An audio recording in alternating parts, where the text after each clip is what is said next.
Hello out there in Packer Nation, and welcome to another edition of the Absolute Packer Podcast.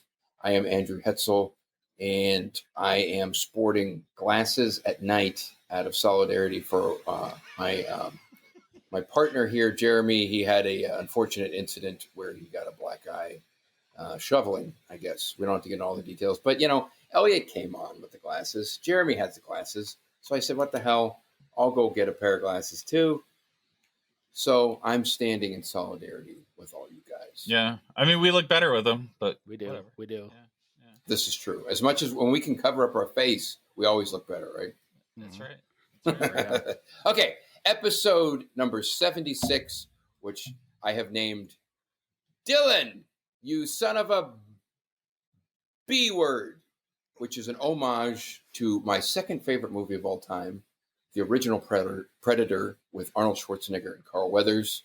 That is, of course, the beginning scene where Arnold Schwarzenegger meets Carl Weathers, and they do the big, they slap their huge muscles and biceps, and they try to do this like arm wrestling thing in midair, and that's what Arnold Schwarzenegger says to Dillon. So anyway, I have to explain that because I keep forgetting that there's a lot of younger folks out there that have, when they think of Predator, they don't think of the Arnold Schwarzenegger.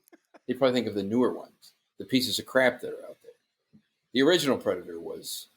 There were newer Predators? Oh my God. Predators, The Predator, Predator 2, Alien versus Predator, Predator on Mars, Freddy versus Predator. I mean... What? They are have you so serious? many... No. I mean, half those are true. They have so many freaking Predator movies. It's ridiculous. Predator in space. Well, that's what he's from. Okay. So the Green Bay Packers took on the Tennessee Titans in what many believed to be, outside the New Orleans Saints, probably the toughest game on their schedule this year. And it was a litmus test to see how they are getting ready for, the playoffs. Even though it's an AFC team, it's a really good opponent. Doesn't really matter for conference-wise. But they came in and they whooped them. Packers whooped them 40-14. It was, kind of one of those, could be one of those, in a few years, a classic snow game. It was snowing it wasn't blizzard, but it was, decent precipitation, decent accumulation. And, a team like the Tennessee, it didn't help them. I don't know how much it hurt them, but it didn't help them. And, the Tennessee has the best running back in the game, save for maybe Alvin Kamara and Derrick Henry. It was just, he didn't even get 100 yards in this game, which is astounding. Considering it was it's a snow game too, where it's like they're going to run. We already knew they're going to run the ball with Henry, and you figured they'd run it even more. And the Packers defense played outstanding. So I think in general, this was the most complete game they've played this year, possibly the most complete game they played in the Matt Lefleur era. The Saints is pretty close, but all three phases look pretty darn good. Offense, what can you say? I mean, they look primed and ready to go.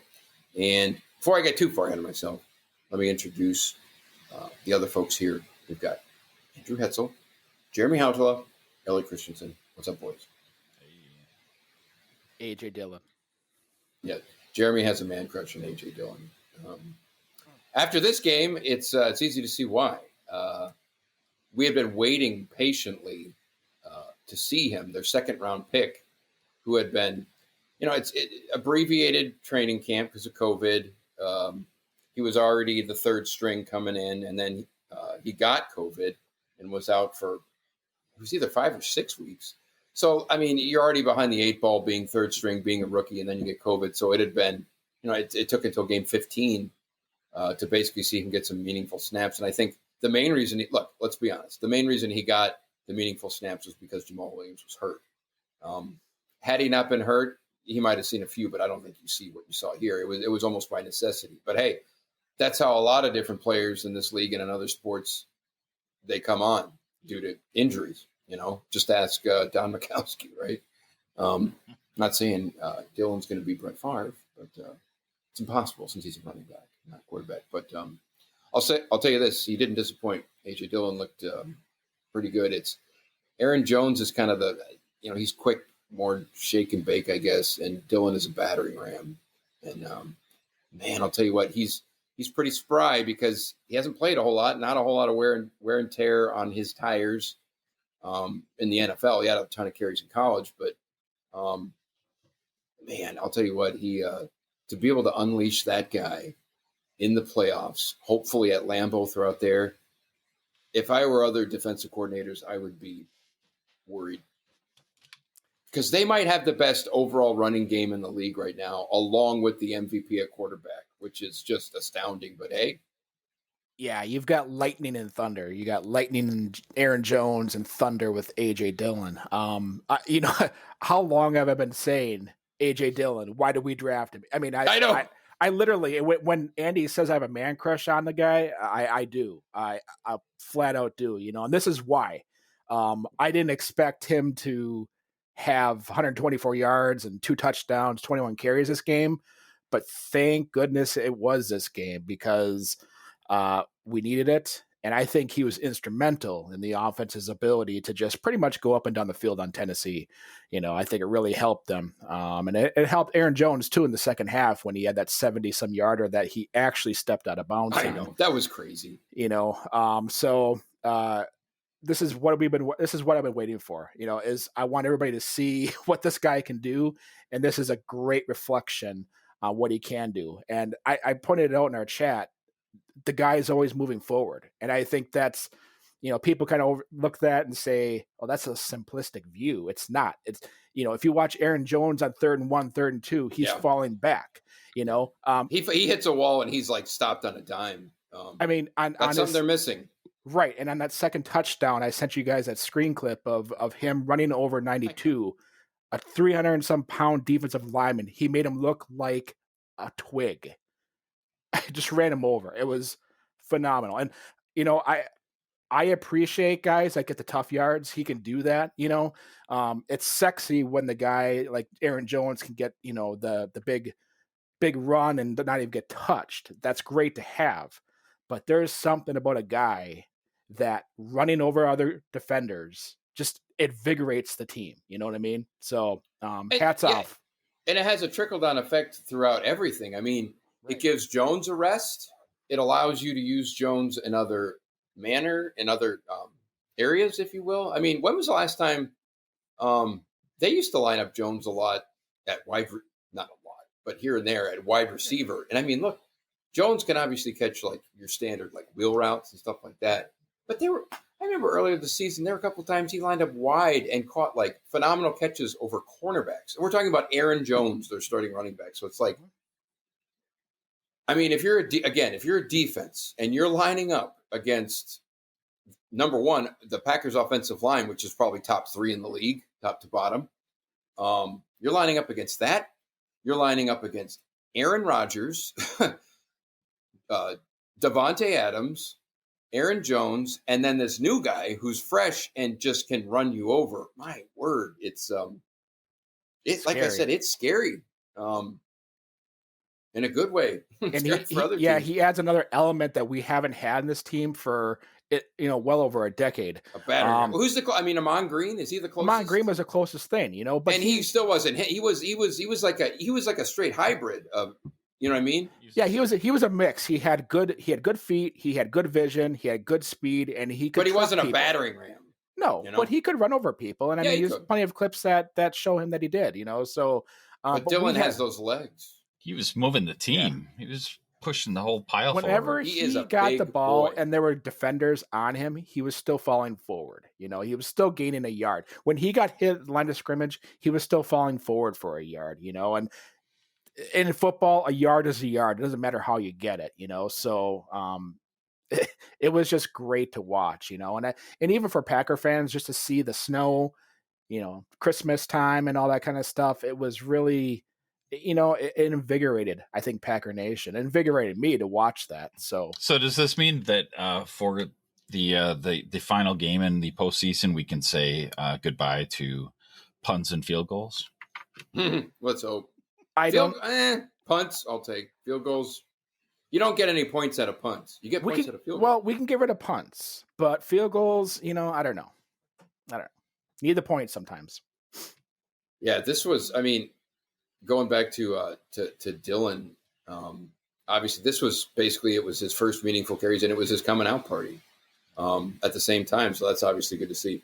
And here's what's crazy. When I was typing the notes, so much of it was about Dillon, what we saw there. And it's like, at the end of the game, there was a lot of stuff talking, pundits and whatnot talking about Aaron Rodgers, but it was like, I was like, oh yeah, Aaron Rodgers had 4 touchdowns in this game.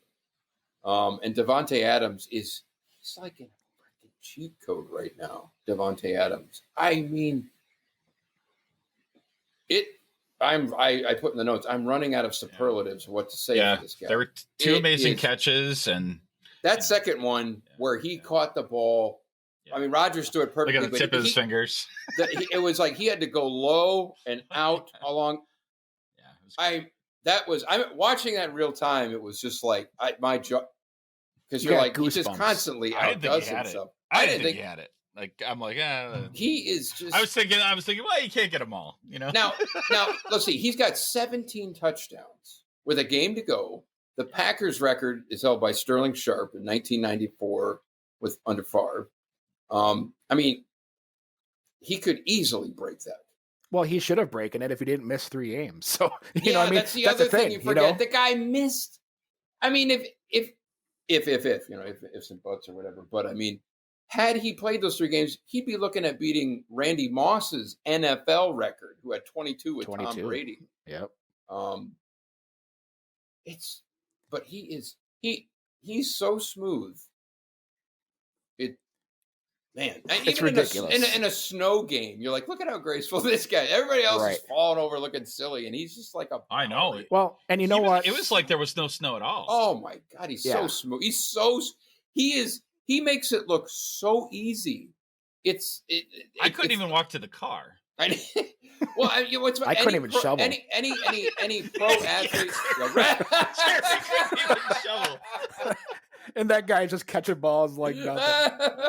Well, I mean, to be fair, I didn't even shovel. So I had a snowblower. Nothing shot back at me.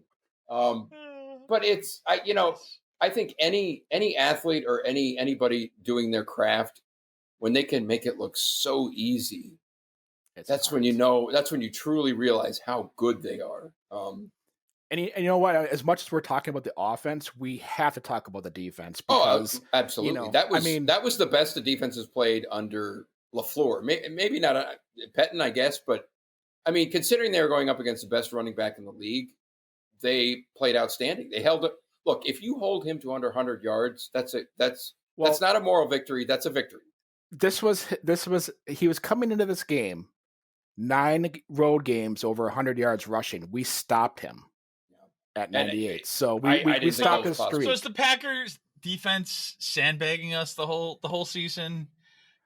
Was this in them, or what changed? It's in them. I mean, what changed is they just made a concerted effort to make sure that Derrick Henry wasn't going to beat them. They said, hey, AJ Brown, Corey Davis, Jonnu Smith, you can beat us. But Derrick Henry, you are not going to beat us. I don't care what it takes. We're going to put Mike Pettin in the box. I don't care. We're going to stop you. Well, no, look, you bring up a good point about like what we did to them. And it's like, look, we're going to shut down Derrick Henry, not let you beat them. And we whooped their butts. And I think they had the number 1 offense in the league coming into this. We held them to 14 points. Now, again, there was some inclement weather and all that. But what you just said there was, if you reverse that and go to the Packers and go, we're not going to let Davante Adams beat us. It's like, well, now we still have Aaron Rodgers. We still have Tanyan. We still have Aaron Jones. We're going to get Jamal Williams back. And we have this new guy, Dillon. It's like, when you do see that, you're going, look, they're hitting at all the right time, and they're unleashing Dillon at just the right time. And go ahead. Sorry, I didn't mean to interrupt. Yeah, no, it's okay. The last thing I was going to say there is, I haven't been much, you guys know this, much of a believer in the Packers from the standpoint of home field advantage, because they've always been built as a finesse, chuck the ball team, probably play better in a dome. So you're like, what does home field advantage mean to this team realistically at Lambeau, playing on a slow track, cold weather, blah, blah, blah. But when you look at a guy like Dillon and what they could do with the running game, that is a real, it's like, we want to play at home. If I kind of finally came around to that we want to play at home. Glad you finally did. I think if I was at the stadium, they would have packed on 30 more points yesterday. Just me being there. 30 more pounds, maybe. Well, that's true. I mean, it was just I could not stay in my seat. I was jumping around the room screaming. And you know what? I mean, everybody's St. Brown caught a touchdown too. Everybody's getting in on it. Well, and everybody was so, concerned about Derrick Henry. I mean, we all were. But I mean, they got 2 1,000-yard receivers in AJ Brown and Corey Davis is almost there. So, I mean, it's not like this team only has Derrick Henry and nobody else. You know what I mean? They had weapons. His name? He's a big boy. 11? What's his name? Oh, AJ Brown. Yeah. Oh, I mean, I think he got a little dinged up in the end, but yeah, he played with DK Metcalf at Ole Miss. So they were a dynamic duo, and AJ Brown has 1,000 yards this year. And so, I mean, to hold Derrick Henry and AJ Brown to, I think he had like 34 yards receiving or something like that. Well done. And this was Rashawn Gary's best game of his career. He was, you think so? Constant. Oh yeah. I thought last game, but he was pressuring all over the place. I mean, well, and you know what? You mentioned Rashawn Gary and Preston Smith, man. You watch he played all against the run. I think that's probably why I said that. Right. He had great plays against the run, but I mean, even Preston Smith just holding the edge and not allowing Derrick Henry to kick it outside. So Derrick Henry only had one way to go, and that was up the middle. And the Packers were just loading the box. So they had great gap integrity, as they say. Yes, and we've been complaining about that for years now. And yesterday they had great gap containment. And they also held the edge. I can't even say that. Yeah, right. And they held the edge so well with Preston Smith, Za'Darius, and also Gary. On the interception, the first interception, Gary was instrumental in that because he pushed the lineman back right into Tannehill, and Tannehill could not, step into the throws. So the defense right now, past couple games have really stepped up, and we have to give them the kudos when they do, and they have done a very good job. They look to be. I don't want to say they're peaking. My cat is going nuts. Sorry. He's very affectionate right now. I know AJ Dillon played. Can you believe it? Out of here. Yeah, and I mean, I dare say they're peaking, but they're definitely heading in the right direction. Well, this is the kind of win that invigorates a team. Like, they whooped them. They're a good team, and they whooped them. And they whooped them from the very first snap. It was there was a tiny lull, even in the chat where I was like, "Don't tell me the offense is going to disappear." I think it was like after Rodgers took like the fourth. Well, all right. So I just want to take a dose of reality. So did the Packers win or did the Titans lose? Packers won. I think there's a little bit that the Titans lost, and I'll say that because look. I think the outcome would have been closer had it not been snowing, but the Packers still would have beat them.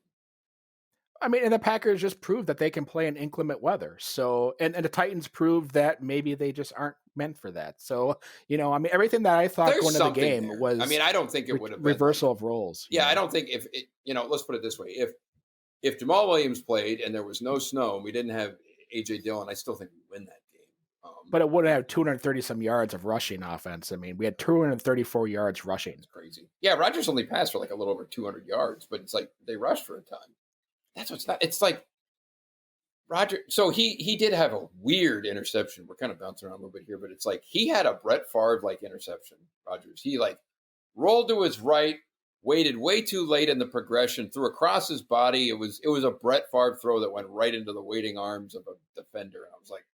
Almost fell out of my chair when I saw that because normally when he throws picks, they're tipped. They're not like right to guys.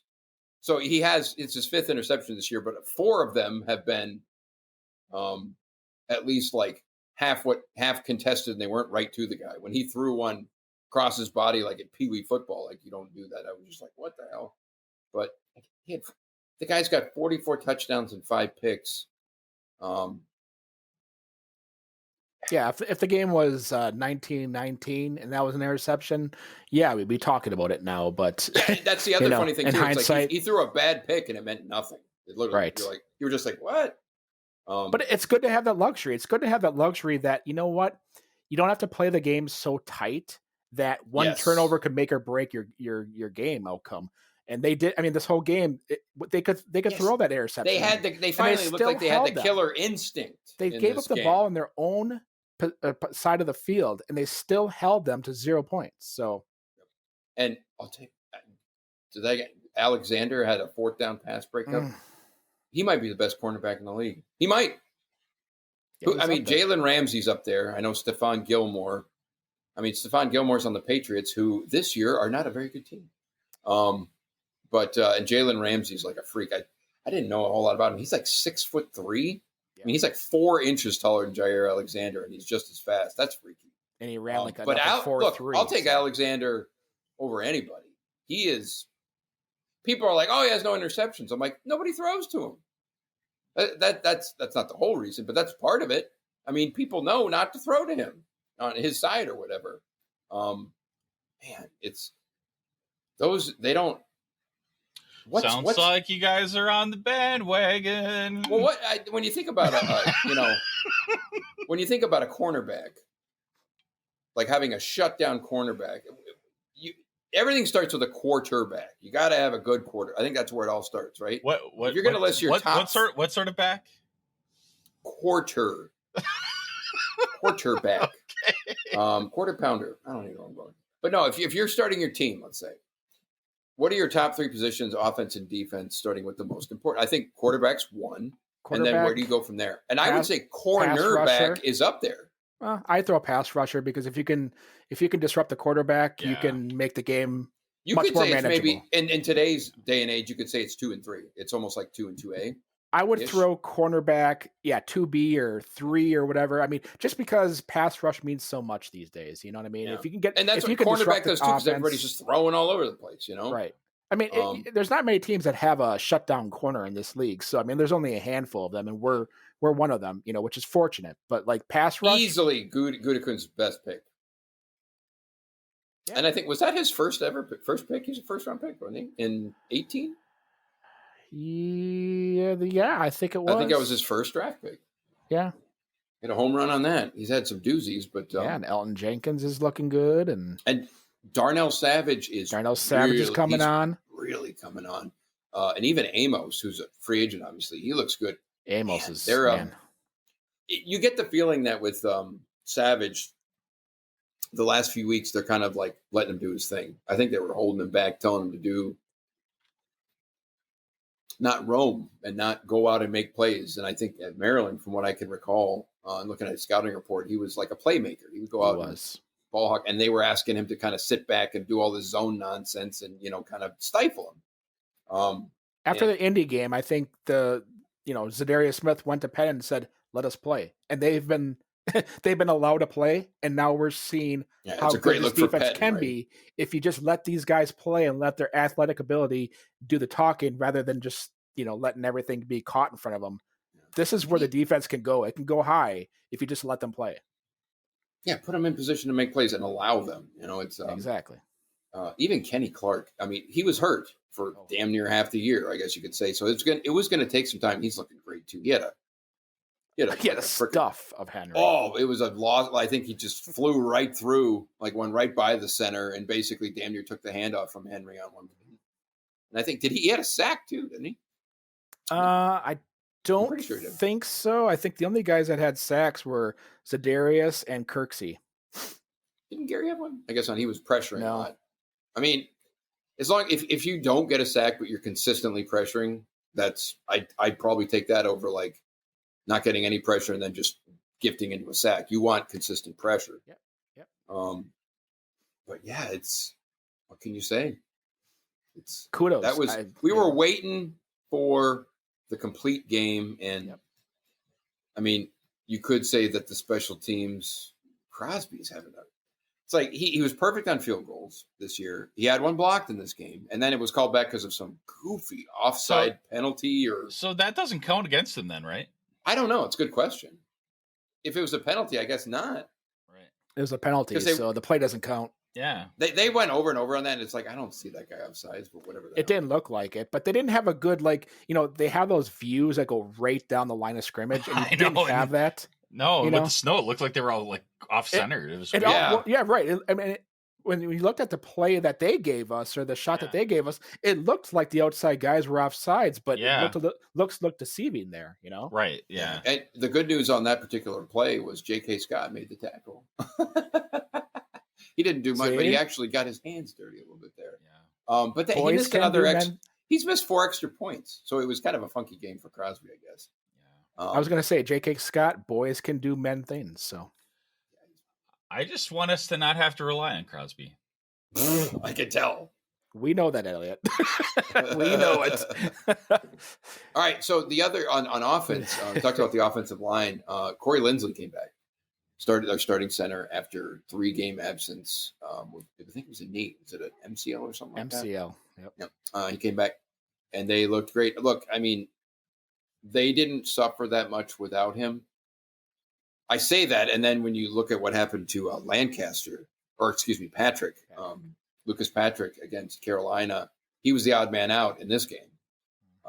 So actually getting Linsley back by virtue of just kind of the depth chart actually did help them. But look, you want him out there. He's a Pro Bowl center, and it gets your guys in. I think even Elton Jenkins' best position is left guard, is it not? Yeah. I mean, he can play center, obviously. He played center his whole college career, so it's not like he can't do it. Oh, I didn't know that. He didn't play any guard? He played a few He was tackles, mostly a center? but he was all, like 90% of his games were center. Okay. But yeah, I mean, it's good to have him back. I don't know if we're going to get him. He's a free agent. The thing that kind of sucks for Linsley is that when he went out, they kind of still held their own. That's not a good look for a guy who is looking to command, top dollar at that position. So who the hell knows? No, but I mean, if this offseason, if they let Linsley go, and let's say they let Rick Wagner go, then they have a hole on the right side again. So is it imperative to sign Corey Linsley just for the integrity of that line? Yeah, you could definitely throw him up there. You have to look into the Jordan Love era too. I'm not even looking that far. I'm looking right now. I'm just saying the team because the GM, gotcha. because I mean, you'd hate. I didn't think we'd talk about this, but why the hell not, right? You don't want to basically are they planning on just doing a rebuild? Once he comes in, are they gonna stick a shitty offensive line in front of him? Because you would think that's bad news. That's going to kill the development. Look what happened to Andrew Luck and guys like that they had a poor offensive line in front of them, and it basically damn near ruined their careers. But I'm getting way ahead of there. I have no idea if they're going to bring back Linsley. I almost think there's a better chance of that than bringing back Aaron Jones. We got 2 Super Bowls to win before we got any of this stuff to talk about. I like where your head's exactly. Super Bowls, not Keep your eye on MVPs, the ball, man. not free agency. Man, I'm still focused on this game and next game. Like you're like talking like 3 years in the future. It's up. I don't know what's going on. God. So I have to imagine that I'm gonna throw a shovel in your face. Okay, in terms of defense, I was just looking at my notes there. They did play really well, but the one gaffe was allowing the 45-yard rushing touchdown to Tannehill that reminded me of the Colin Kaepernick playoff game when the entire defense got faked out of their shoes. The difference is, though, with Kaepernick, they should have been all over that. With Tannehill, yeah, I mean they were gonna get one, and they have Derrick Henry. Yeah, they were gonna get one of those. At that time, that was the opening drive of the third quarter, I believe. No, it wasn't. It was late in the third or early in the fourth. Because I remember at halftime we were winning, I think 21-7 or 19-7. That's right. And then the Titans immediately went down and scored a touchdown. You're like, and then the Packers just ran away with it. But it would have been nice to see the defense shut them down coming out of the second half. But I mean, look, in the end, you can't complain 40 to 40. No, on the Tannehill run, that's just an outcome of putting all your marbles in the basket, trying to stop the entire defense bid on it.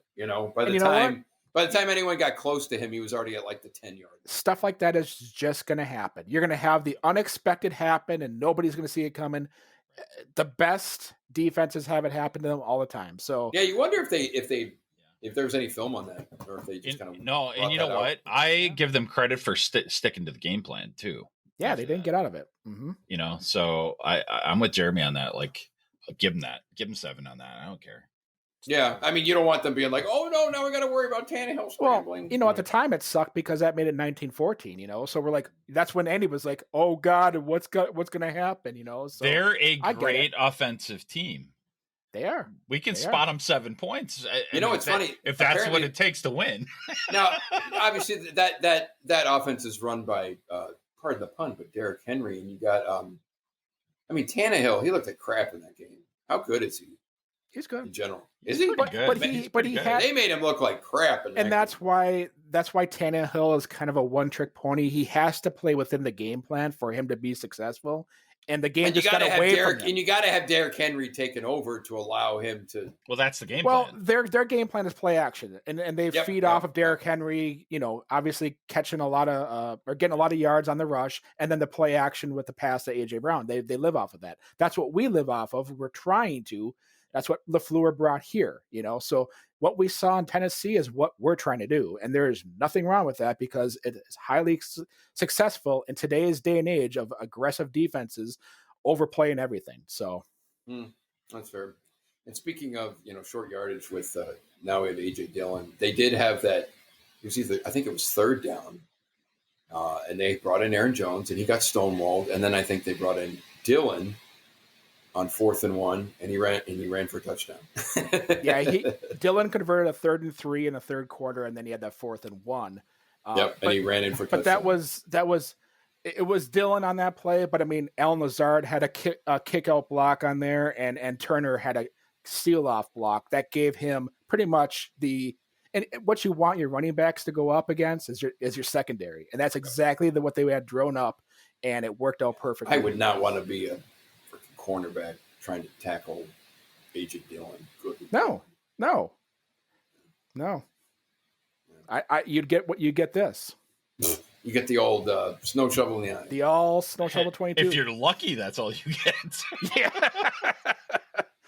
Well, did you see in the latter half of the game? I think it was early 4th quarter. Vernon Scott, the Packer rookie safety, took on Henry head on, and he held his own. He makes people look silly. But I mean, Vernon Scott took him head on and did not get obliterated. He just held his own, and that's all you can ask for. So, you know, those types of plays show me a lot about a player. And I think with Vernon Scott there, it showed me that he's not scared, you know, and those are the guys we want. You know, we want guys that, you know, take whatever comes to them. Kevin King, who cannot tackle. Oh my God. He looked like he jumped on some guy's back in this game. And his attempted tackle, and the guy was just like off. Ridiculous. I don't know. No, we held the number 1 offense to 260 yards of total offense this game. Yeah. And 14 points. I thought it was phenomenal. I mean, you can't ask I think that was the most complete game in the Lefleur. I was screaming the whole time, interception or not, the Tannehill run or not. I mean, those were 2 low points, right? But man, I took those in stride. I'm like, I don't care. Super Bowl. Right. It didn't matter. I felt it. I was in. And man, I felt so cheated. This is the first game that I felt cheated about not being able to be at Lambeau. Because man, that place would have been 80 degrees in there. Yeah, you know, you make a good point. That would have been a really, I mean, even because of the atmosphere and the snow. God, it would have been so great. That would have been really cool to see that game live. That's true. So we got Chicago coming up. And I mean, the Packers can still get a number 1 seed without beating them, but let's be honest, the best way to get all this, and I believe if we beat Chicago, we keep them out of the playoffs. Is that right? A few things have to happen, like Arizona has to win, and then the Rams. There's a lot of. I saw a playoff scenario today, and there's over 300 scenarios that could happen based off of whoever wins and loses. So basically, the Bears lose, they're in trouble. The Bears win, they're going to get in. You know, so that's how it's going to play. If they win, they're in. Period. Well, good shot at that. Okay, I mean, you know, right now they have the tiebreaker over Arizona based off of more wins against common opponents. They're playing better. I mean, right now their offense looks phenomenal with Trubisky. So, but the big thing, and this is something that we have to look forward to, what has really kind of lit this offense on fire is David Montgomery. He's finally come alive, and he's had multiple games here over 100 yards. I mean, he had 30 some carries and over 120 yards against Minnesota 2 weeks ago, and then another 100-yard game yesterday. So that helps your offense, and it helps Trubisky keep him aligned. And right now that's their driving force is David Montgomery. You know, everything plays off of that. And Jimmy Graham had 2 TDs yesterday, so he's got 8. He's got 8 or 9. Wow. Crazy. He looked like he couldn't even walk when he was playing he was so slow. I don't know what happened, but whatever. So this the Bear game is in Chicago at Soldier Field.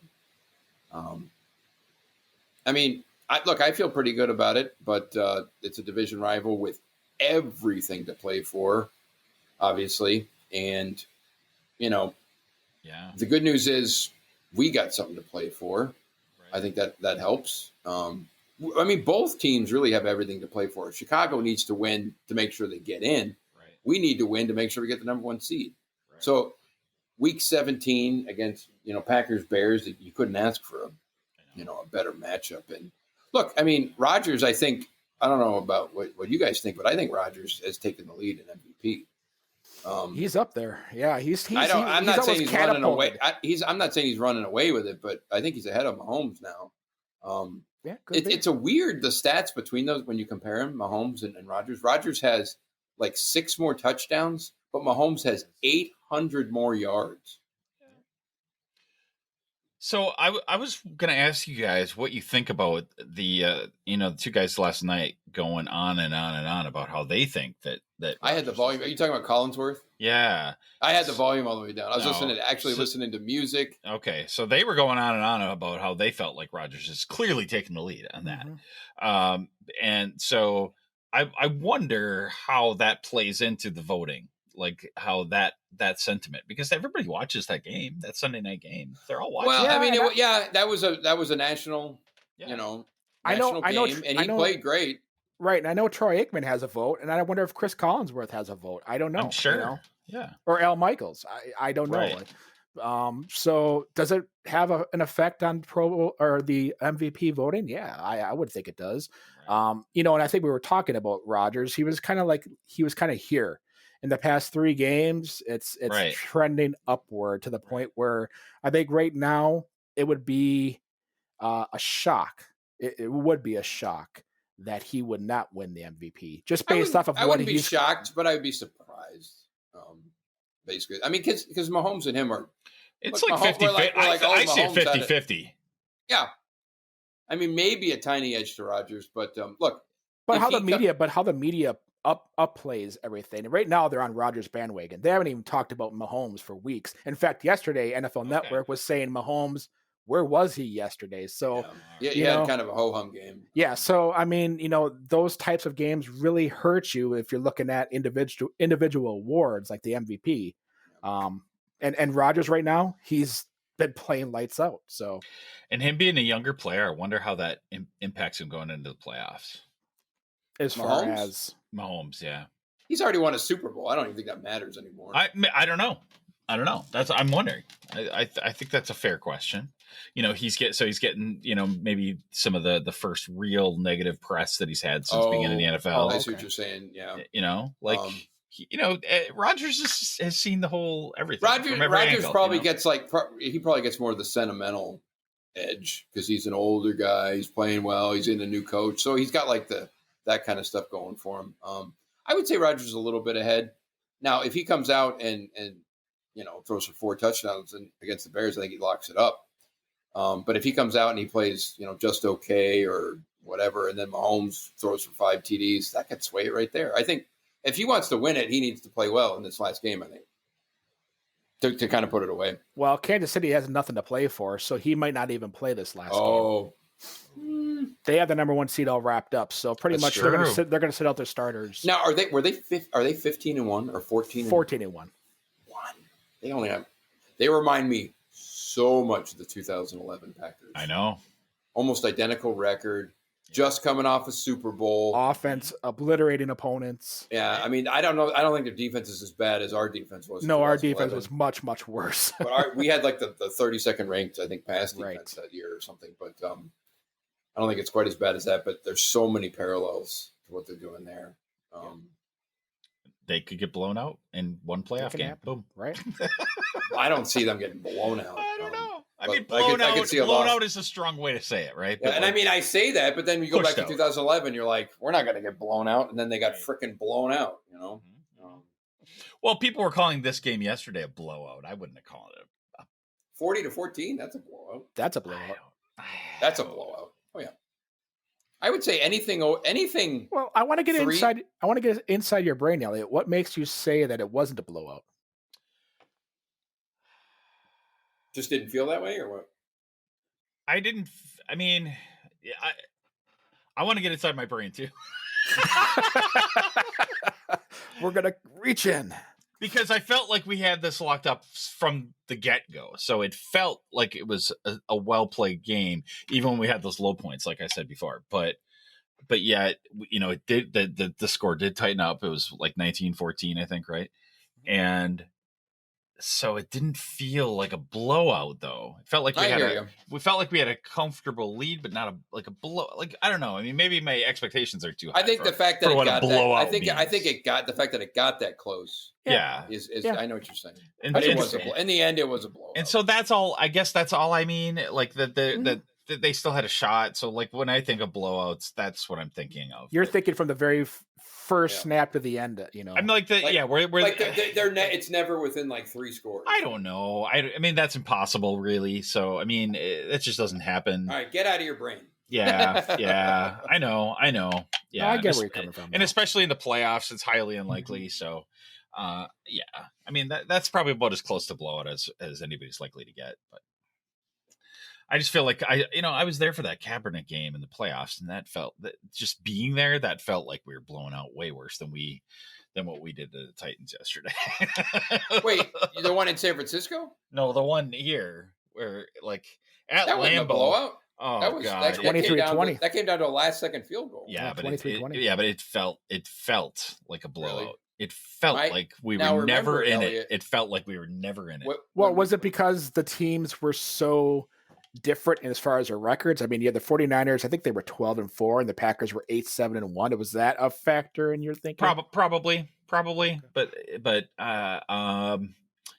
it was also just everything the Packers tried. Just it felt like the 49ers had a counter to, and it was like inevitable. It was yes, like Thanos. Yes. Now, speaking of the 49ers, you know that line, I am inevitable. Yeah. Thanos, Jesus.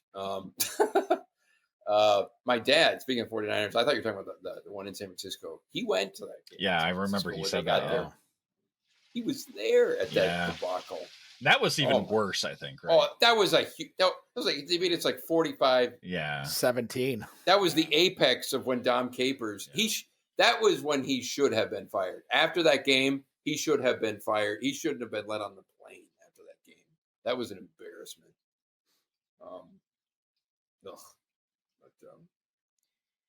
We're not there. No, but this year feels different than that, right? I mean, it does. This feels better. Like I feel more secure. I mean, there's still, of course, always room for improvement. There's always players that can improve. Well, even 2000. Going back, I hear what going back to 2012, that was the year after they went 15-11. And look, people forget that in 2011, the one loss we had was to Kansas City. They exposed Mike McCarthy and the offense in that game. They played press man all over our receivers. And until then, not a lot of guys were playing 2 safeties. They were just manning up on everything. And then finally, they were like, we're going to just freaking punch them in the mouth. And we barely scored. We couldn't even score like 13. And that was the recipe that when they started playing really aggressive with our receivers and playing a lot more of that two deep safeties. And that was like the beginning of the end of McCarthy's offense. And so what I'm getting at is in 2012, it would have been an upset if we beat them. But that was when you could kind of feel the offense getting stale. It was like drop back, everybody's running deep, long developing routes. They didn't have any motion, whatever, and it was just like it was inevitable. With this team, the offense, I'm not worried about them getting into a funk where they're like, oh, they're just going to have 4 go routes, or they're just going to like run around and just wait for Rodgers to make something happen. They're actually doing things within the confines of the offense. Yeah, I mean, yesterday that's a big difference. Yesterday, it was amazing to see the motion by Tavon Austin and watching their linebackers. They really wanted to get him going, didn't they? I mean, the motion with Tavon Austin really confused them. It did on many plays. They were overthinking everything, and they were reacting to it. And Rodgers, would see it, he would audible out of it or whatever, So I mean. Those were things we were never going to get with McCarthy in the latter half of his tenure. Even when we went to the playoffs, you're like, we're gonna meet a defense that's just going to shut them down, and they'll have no answer because we know McCarthy's never going to run the ball, even if they had a good running back. He's just going to sit there and hope Rodgers can thread the needle to every receiver who's draped in coverage. We don't. The good news is we don't have to worry about that anymore. Yeah, let's not even talk about it. And we have a running game. Yeah. We have a running. Well, it's talking about going into the playoffs and how you feel. We have a running game that we actually commit to. Never under McCarthy would you commit to a running game, ever, under any circumstances. I think if McCarthy had Aaron Jones and was like, I would take it back. I would think 2013 when Rodgers went down and they had Matt Flynn and Seneca Wallace as their quarterback. They committed to Eddie Lacy in the second half of the year. He was getting over 20 totes a game. Well, because they had to, and then Rodgers came back. But that's committed, Whether you're down a quarterback or whatever, you're committing to something, But you're right. He did not. So what's dumb is, he had to wait till his freaking MVP quarterback went down to be like, oh yeah, I got a good running back here. It's like, come on, man. You can mix it up. You can. So to your point, we don't have to go down that road. It's just good to have a coach and a quarterback that understands how important the scheme and deception and leaning on the running game can be. So out of those 300 playoff scenarios, how many scenarios are there? What are the percentage odds that we have to play the Cowboys? In the divisional round? I don't know at all. Man, who is going to win it? Did you see the Washington release their starting quarterback? Dwayne Haskins, and he was they cut him. He was number 15 in the first round last year, and they just got rid of him. But I mean, I'm sitting here like I'm shocked, and then you forget Daniel Snyder owns that team. But to their defense, their coaching staff and their scouting staff wanted nothing to do with Haskins last year. Daniel Snyder wanted everything to do with Haskins. So why? Daniel Snyder can go in the pit with that one, because let your scouts and your coaches do the scouting. You are just a billionaire. They're going nowhere until he sells that team. Nowhere. He is such a pile of excrement. Tell us how you really feel, Andy. That's how I feel. Okay. But it's just funny. It's like, could you imagine being a part of that organization and you just know the guy who owns the team what team is sabotaging the team? Oh, yeah. The team that is nameless. The team that is nameless. The team that has – he's so bad he has no name for his team. The Washington football team. Yeah. But, I mean – think about that. I mean, another thing that's like great about the Packers, it's like you don't have to worry about this bumbling, egotistical moron pulling. They drafted him 15th overall a year ago, and they cut him. They didn't trade him. They didn't do this or that. They cut him. That's what bad teams do. Well, but to Rivera's credit, he saw cancer and got rid of it. No matter what the scenario was, no matter that he was a first-round draft pick, matter that how'd you like to be Rivera running up to Snyder to tell him that? I mean, I'll give him credit for that. No, I'll give him credit for that. He did. Absolutely. The backstory I'd be walking up the steps going, damn you for putting me in this position. This is ridiculous. Yeah. The backstory behind yesterday, because he started yesterday. Haskins started yesterday, and he threw 2 interceptions. I think he had another turnover and a fumble. And then he didn't even go to the media. But the problem was after the game, he said, it happens. And to Rivera's he's a hot-blooded old coach. school. Yeah. That's the kind of stuff that just drives him up the wall. Riverboat Ron. So Remember, this morning, he went to Snyder and said, I want to get rid of him. And Snyder's like, you're the coach. Do what you got to do. And then in the press conference in the morning, Rivera hinted in a roundabout way that, Haskins was on his last leg. And then the afternoon came and it was done, So, it was good to see that because he was a cancer. And I think he's a guy who came from a great organization in Ohio State, had a really good season, was a Heisman candidate, and then came to the NFL, lived on those laurels, and he went to bed. Like, and it just goes to show you that if you don't let your talent, but also letting your ability to learn the game help you, you're not going anywhere. Some of these guys, that's what I mean. That jump, you always hear the jump from college to the pros in the NFL in particular is in football. I mean, let's say it's such a huge jump because typically in college, you were the best player on the field whenever you were playing that team. And then in the NFL, everybody's the best player. Right. And all these guys, they have been told they're the best thing ever their whole life, basically, enabled in some respects. And they've relied on nothing. I shouldn't say nothing, but for the most part, talent. And then when you get there and you can't just rely on that, some people just wilt. Some people embrace it. Some people do that. But some people are so ill-prepared for any of that to happen that they have no idea how to handle that. It in a way, it's fascinating, Well, it can be kind of like hit or miss. And the coaching staff at Ohio State were really hard on him to stay for another year, stay his senior year, because they knew he wasn't ready. So this is all to Haskins' fault because I think everybody was looking out for him. I think the Ohio State was. I think Washington was as much as they possibly can.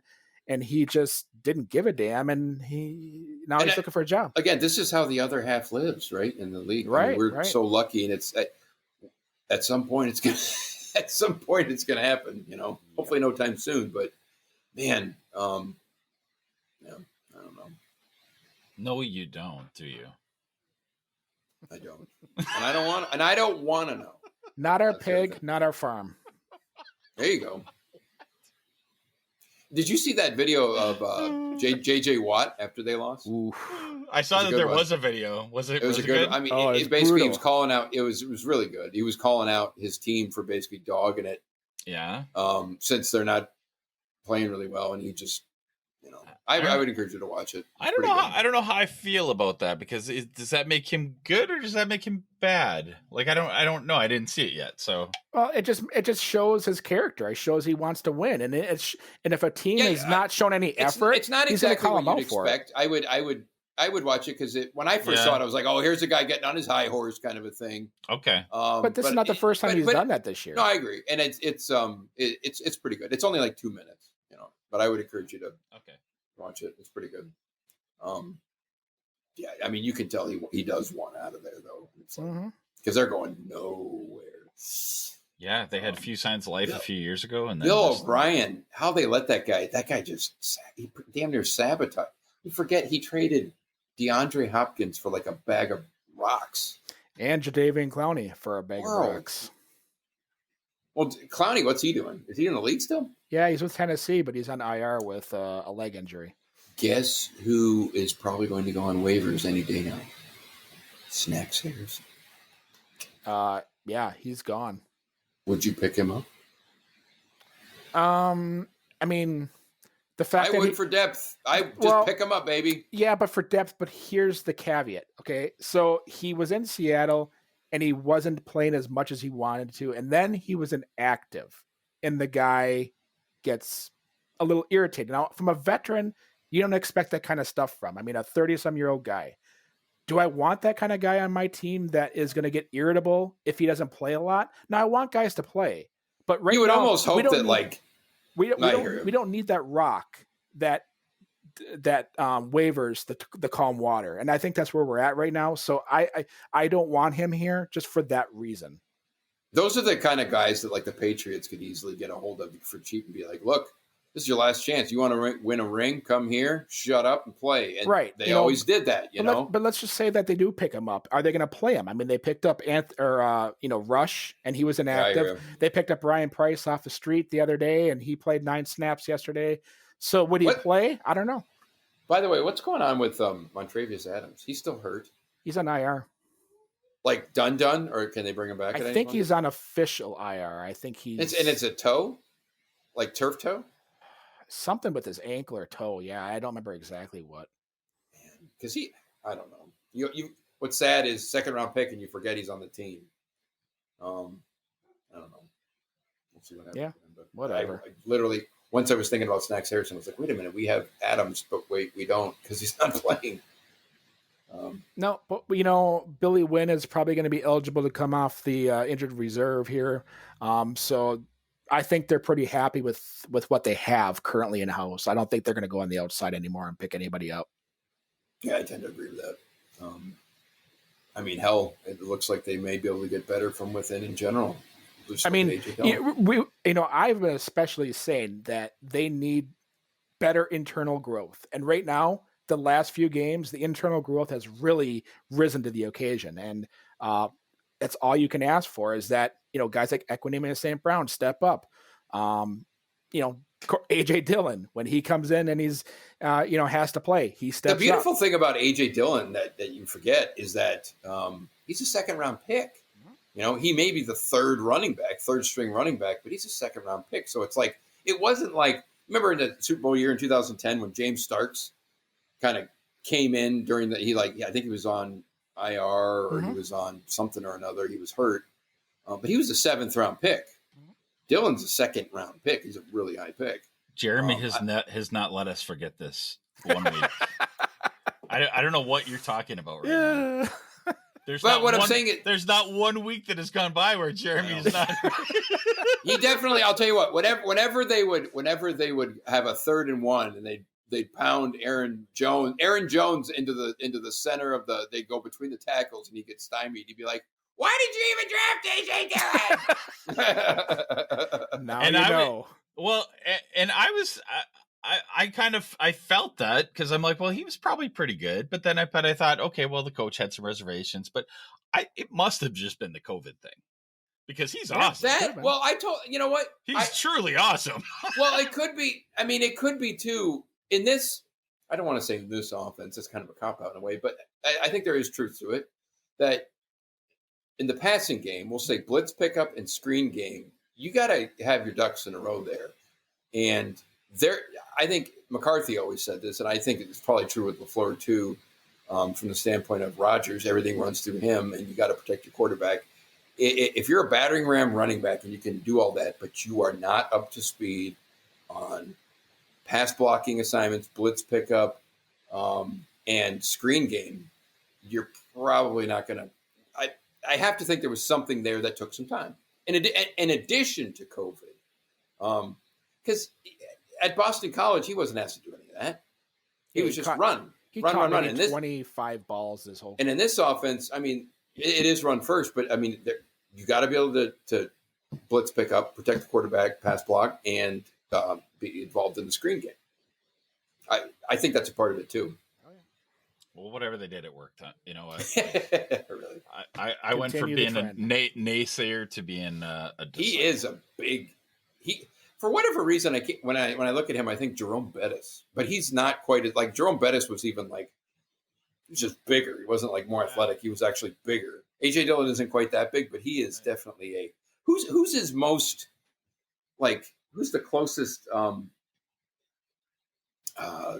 like running back in the league comparison. I can't even talk. Who would you say, Jeremy? As far as just his running ability, I would say Marshawn Lynch. Maybe not as quick as Marshawn. And I'm thinking like more body type because he is like type. He's like a thick, bruising. That's why I think immediately like a Jerome Bettis, but even that. LeGarrette Blount. He's just so stout, Yeah. and he's quicker than I thought he was going to be too. Ricky Williams. Please tell me more about your analysis of these men's body types. Sussy. Goober. Yeah, man crush. Jeremy's got the man crush on AJ Dillon. Well, and see, I've been hiding the real reason why I got this black guy, and it was because I proposed to Dylan last night, and he was in such a game mode, he ran me over. Just gave me a stiff arm and just ran me right over. A what kind of mode? What kind of mode? I had to pull the glasses He was down. in game mode. Game. What? Game. G-A-M-E. I know. That's what I thought he said too. Oh I'm like, my wait a minute. God. Game mode. I'm like, don't say it again. Don't walk right into it again. This is game mode. This is Jeremy's greatest episode ever. Pretty good. This is. I took my glasses off. This is the classic. This is the greatest. I'm making little audio clips of that, and I'm going to use that as my ringtone. Oh no! Game mode. There's a T-shirt right there. I know. Oh my gosh, so much. And it'll be like I'll have a graphic of AJ Dillon like in a tutu running, holding onto the ball, but he's wearing a tutu. And I'll mail it right to the Packers and be like, "Can you get this to AJ Dillon?" Yeah. Nice. I do want an APP logo on a green. Yes, I agree. I mean, you made the logo. I can get the t-shirts made. I just want you to give me a thumbs up, and I'll do the Patreon. So I'll get working. But yeah, first things first. Predictions. That's a teaser. Predictions for the Chicago game. My gosh, we're on to this? Yes. Oh my gosh. I think this is going to be a true blowout. No. I'm going to predict a low scoring game. What? 24-17. It's pretty much what you picked last time. What? Who's winning? Packers. Okay. I will pick them, but 24-17. All right. So we got two teams that are playing. Well, one playing for their playoff life, one playing to be the top seed in the NFC. Chicago's been playing really well. That scares me, you know. They've been playing lights out ever since Nagy gave up playing calling. They've been on an upward trend. Defensively, they've always played us tough, but this game after Tennessee, I just hope it's not a letdown game, but I don't see why I don't see how it could either. So I'm going to go. They have so much to play for. Right. Control your destiny. Keep it moving forward. Packers 33, Bears 24. All right. So, what about you, Elliot? Yeah, we're Super Bowl bound, maybe. So we are gonna go. I gotta calculate this out so there's no field goals and there's two minutes. No field goals. So wait, no extra points either. No. We're gonna miss half the extra points. So let's see. So we're gonna make 6 total touchdowns, but we're gonna miss half the extra points. So what is that? What is that? 6 total touchdowns. 6. So 39, 40 points. All right. 39 points. Sorry. 39-7. Packers. Whoa! We're gonna shut them out almost. Yeah, I love. They're gonna get. I'd love. They're gonna get 7. They're gonna get 7 in garbage time when we have Jordan Love in there. Bam. He has to be active. Yeah, he has to be active. I think what they might do is they might just put AJ Dillon in at quarterback. Oh. And then Jeremy's head's gonna explode. I will honestly say I won't be able to do this podcast. Okay. I mean, okay, so we can't have. What is there a reason we can't have Jordan Love active? Are we limited down? What is that all about? Well, I mean, this is a game where you probably need all 46 guys that are ready. So having him active makes you have 45. Oh, okay. Exactly. So you'll have to hold an offensive lineman inactive, most likely. You know, and I think those are more important positions to have open So than Jordan Love. So there is a top limit that we can have. Yes. Okay. Okay. That's what I was wondering. 46 now with COVID. Okay. Yeah. All right. So it won't be Love. Love is in the future. Love is in the air. Love is in the future. They could be 13-3 back-to-back seasons. Back-to-back seasons. I mean, damn impressive. Yeah. I mean, that would be. I see no reason why we can't completely annihilate the Bears. I know they've been playing a little bit better, but come on. Yeah, I mean, I'd like to. I think I picked every game. They didn't even know who their quarterback was 2 weeks ago. I mean, come on. I mean, well, they made some adjustments. I know, and I'm not trying to discount that too much. And they are coming on strong going into the playoffs. That's why I gave them 7. Plus, it's at Soldier Field. That's why I gave them 7. The worst. Soldier Field's the worst, slowest track in the league. Man, that field. That was awesome. Fantastic. You know, the offense is coming on. That's why I gave them 7. That's pretty good. Pretty good. Whatever. You know what?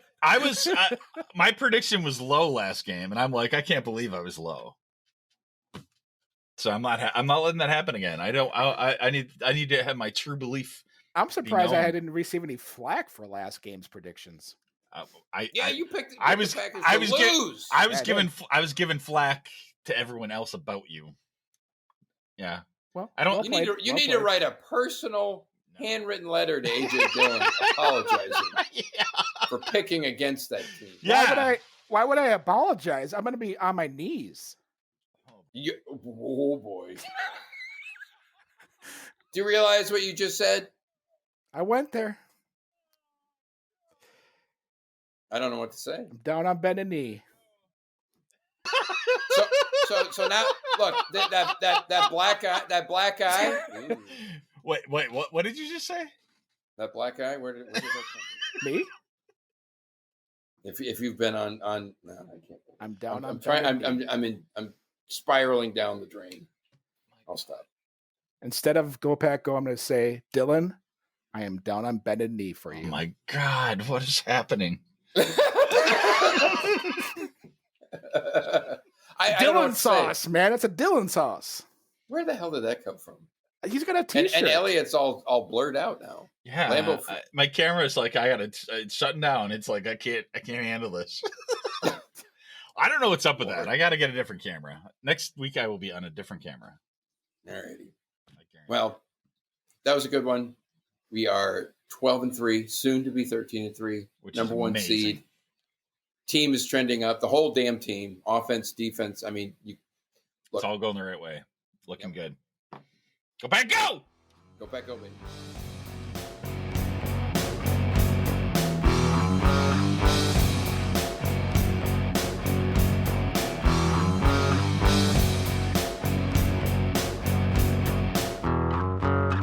Podcast. Chair. I know, right?